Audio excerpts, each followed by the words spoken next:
పాపము చేయు ప్రతివాడును ఆజ్ఞను అతిక్రమించును. ఆజ్ఞాతిక్రమమే పాపము. పాపములను తీసివేయుటకై ఆయన ప్రత్యక్షమాయనని మీకు తెలియను. ఆయన యందు పాపమేమీ లేదు.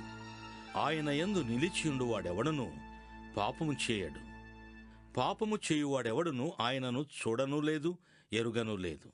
చిన్న పిల్లలారా, ఎవనిని మిమ్మును మోసపరచనీయకుడి. ఆయన నీతిమంతుడయ్యున్నట్టు నీతిని జరిగించు ప్రతి వాడును నీతిమంతుడు. అపవాది మొదటి నుండి పాపము చేయుచున్నాడు గనుక పాపము చేయువాడు అపవాది సంబంధి. అపవాది యొక్క క్రియలను లయపరచుటకే దేవుని కుమారుడు ప్రత్యక్షమాయను.